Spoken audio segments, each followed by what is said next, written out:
Welcome back to Movies TV Mad. You can follow me on Twitter at Movies TV Mad, and welcome to Tuesday's edition of the Doctor Who Daily. Yesterday was a huge day, and the BBC social media account and the Doctor Who social media account posted the reveal that yesterday was the first day of shooting the brand new Doctor Who series starring Ncuti Gatwa as the Doctor and Millie Gibson as Ruby Sunday, his companion. No pictures yet. We haven't seen the costume yet. Will we see Ncuti Gatwa in the costume before we actually see him in Doctor Who? Now, my preference here is to have Doctor Who fans like the tradition of having the new Doctors revealed, the new companions revealed, and they've still done it with this series as well. And, you know, people are getting very excited now to see Ncuti in his brand new Doctor Who costume. Now, I would love to see that. And if it happens, it's not a deal breaker for me. But personally, I'd like to wait till we actually see him on the telly till it's revealed. But I know this is an iconic thing to see the new Doctor in their brand new outfit. And, you know, I think it will be revealed sooner rather than later. And, you know, I'm not even going to try and estimate what kind of costume Ncuti's going to be wearing as his Doctor. Now, as I've said before, I write a lot of Doctor Who fiction. And as I've always said, when I write my fiction, I'm the Doctor. One of the things that I wear in my imagination as the Doctor is a pink tie with white spots. Why, you ask? Because as a kid, I had a pink tie with white spots, and every time I wore it, everyone took the fucking piss out of me, and that's why I think it will be part of a great Doctor Who costume. Actually, I haven't even figured out the rest of the costume, so I'll be doing some designs for that for my Doctor Who fiction, of course. So it's very exciting to find out what kind of costume the 15th Doctor, 15th Doctor, I'm calling him the 14th Doctor because that's who I believe he actually is. Yeah, so it'd be exciting to find out what he's going to be wearing. But what are they filming? What will season 14 have to offer? Because I think back to New Earth and Rose and Partners in Crime, Smith and Jones, and I get really, really excited. There's something so awesome about knowing a brand new Doctor Who season is being shot. Personally, I think since 2005, I'm going to even go bolder and say since 1963, us Doctor Who fans have been extremely spoiled. And I even celebrate the things about Doctor Who that I don't like. But what kind of stories, what kind of planets, what kind of times is the new Doctor going to be arriving in? Now, and also, there's a lot of things, there's lots of questions to be answered here. How do what do they do to deal and counter with the timeless child, which ultimately is something that's very unpopular amongst Doctor Who fandom. Do you forget about it when someone says, where are you from? What planet are you from? Does he say Gallifrey? Does he not answer it? Does RTD just ignore the timeless child? He probably will ignore it. Personally, if it were me, if I were running the show, I would have some ideas to delve into that. Because ultimately, it's canon now. The Doctor is the timeless child. Unless RTD goes really deep and tries changing it. So how can you change Gallifrey being destroyed by the Master? How do you change the Doctor being the timeless child? Well, it's been my theory ever since RTD returned that he's implementing a multiverse strategy, which I've always mentioned on my Doctor Who videos. And so if you use the multiverse, you could say the Gallifrey that was destroyed was in the multiverse, part of some other universe. And you could even say, because you could say that Sacha Dhawan's Master is from another universe, not the central Doctor Who universe. Now, by doing this, you can say that in his universe, in his timeline, the Doctor was the timeless child, and he mistakes our Doctor for his Doctor. So there are really easy, brilliant ways, kind of relatable ways you can find to kind of, let's say, retcon The Timeless Child and the Destruction of Gallifrey. Because I know many, if not all Doctor Who fans hate the destruction of Gallifrey yet again, as much as they hate the Timeless Child storyline as well.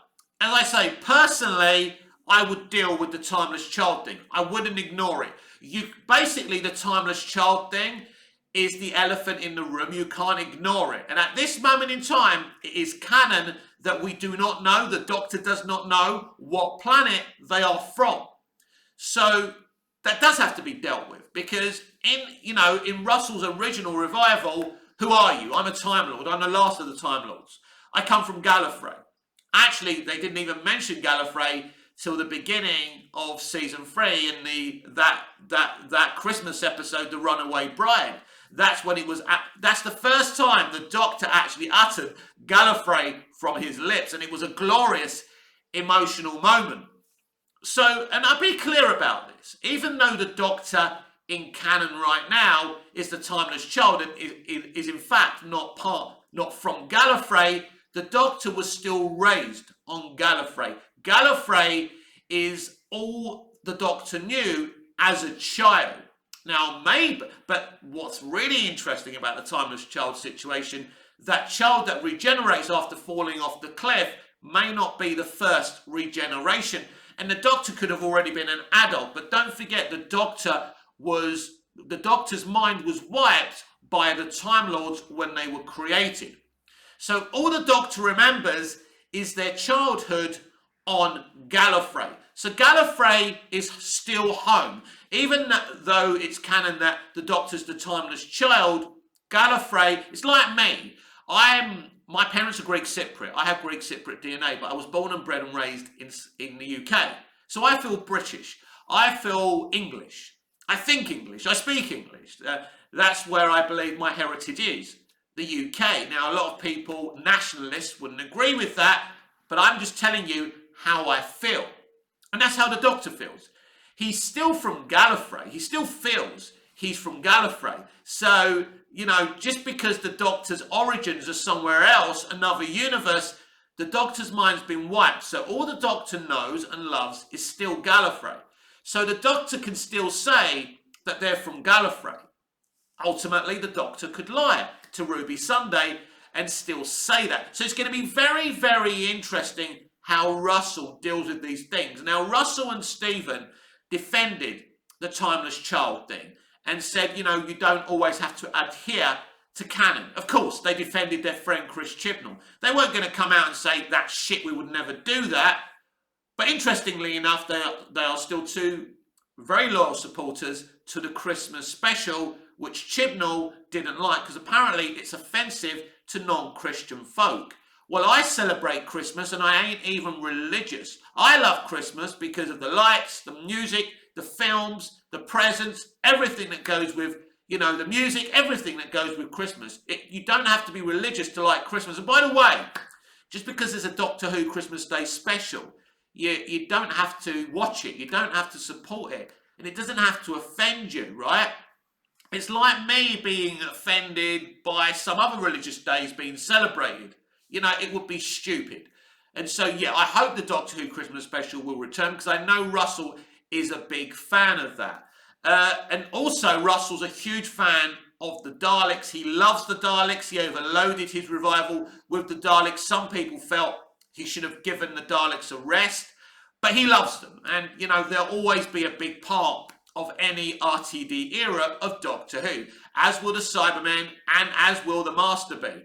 And we just discussed the Master, and I've spoken about ways of how you can deal with the Timeless Child and the destruction of Gallifrey using a multiverse strategy.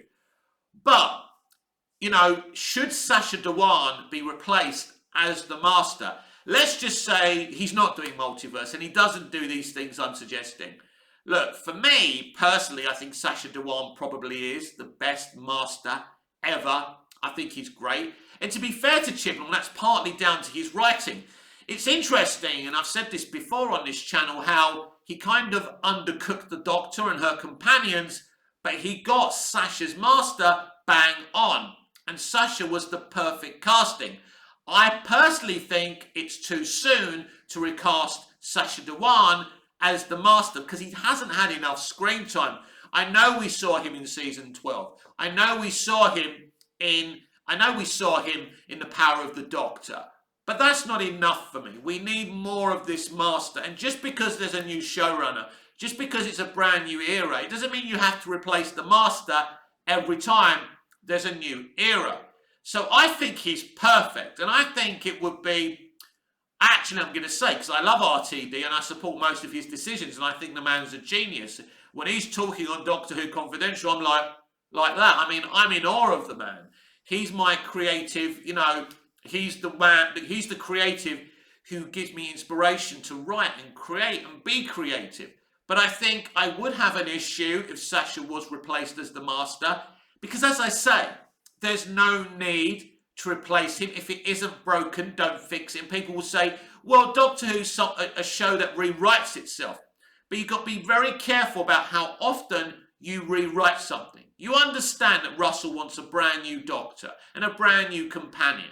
I understand that as much as I'm sure we'll get a brand new TARDIS interior design. Please give us a brand new interior design. But, the Master doesn't need to be replaced. So, personally, I wouldn't be replacing him. But I do know a lot of Doctor Who fans would like Gallifrey to return. The problem is I'm not sure if Russell wants to bring Gallifrey back because I don't think he really wants to tell Gallifrey stories. At least he didn't in the original revival. Listen, Gallifrey is so important in the canon of Doctor Who, and just because the Doctor is now the Timeless Child, it doesn't mean you get rid of it. So I think that would be something that the fans would be very happy with Russell with if he could bring Gallifrey back. So it's going to be interesting because there's loads of questions being asked of Russell. What you do with the stuff Chibnall and Moffat did? What happens to Gallifrey? And as we've already discussed, what happens with the Timeless Child? Do you ignore it? Do you go with it? Do you start saying that the Doctor wants to kind of piece things of his life back together? Are we saying that the Doctor could be... for me, the Doctor would be travelling to look for where he's from. Now, it's very difficult for the Doctor to travel between universes. So that would be difficult. And that's why it's difficult for the Doctor to find their origins. But I'm not saying that we should find out where the Doctor's from, because that's not what Chris Chibnall wanted from this. According to him, he never wanted to expand on it. Personally, I think he's lying because the BBC got so scared of the reaction from the fans about the Timeless Child, they decided to leave it alone. But I do think you can search for your origins without finding them. It's like in the original Fugitive series with David Jansen. Every week he'd be looking for the one-armed man, the person he believed killed his wife. But he didn't actually solve that situation till the series finale. So you can search for something without finding it. Listen, the Timeless Child is there. It's, as the Doctor says, it's a fixed point in time and there's nothing we can do about that. But I think one thing you can't ignore, the Timeless Child. You can't just pretend. So, people are going to ask the Doctor where he's from, and what answers Russell T Davies gives Ncuti's Doctor to respond with, to reply to people with, is going to be very, very interesting. And I'll repeat what he said when he first came back. If I wasn't doing something different, I wouldn't be coming back. So although people keep on assuming he's going to do the same things all over again, I think we pretty much are going to be in the dark about his plans until we see his anniversary specials next year, which I believe are huger than we imagine. Because I've said this before, it looks pretty small, the anniversary specials right now. It looks like Donna, Wilfred, the Doctor, David's Doctor, if he is in fact the Doctor, which I don't think he is, as I say every day on this channel. But I think it's bigger than that. I think we're going to see other characters from Doctor Who lore and the history of the show appear on these episodes. I think it's bigger than we think it is. Right now, this anniversary special does seem really small. Not that it's not exciting that we're getting Donna, David's Doctor, Bernard Cribbin's final TV performance in Doctor Who, of all things, of course, is very, very special. But I just think there's things we don't know about this brand new era, and nothing is what it seems to be, and that excites me even more. This has been the Doctor Who Daily here on Movies TV Mad with me, Mick, your host with the most. Just ask your girlfriends and your wife. Please like, share, comment, subscribe, hit the notification bell so you never miss this beautiful perfection, and I'll see you again in the next video. Until I see you again, goodbye, au revoir, auf Wiedersehen.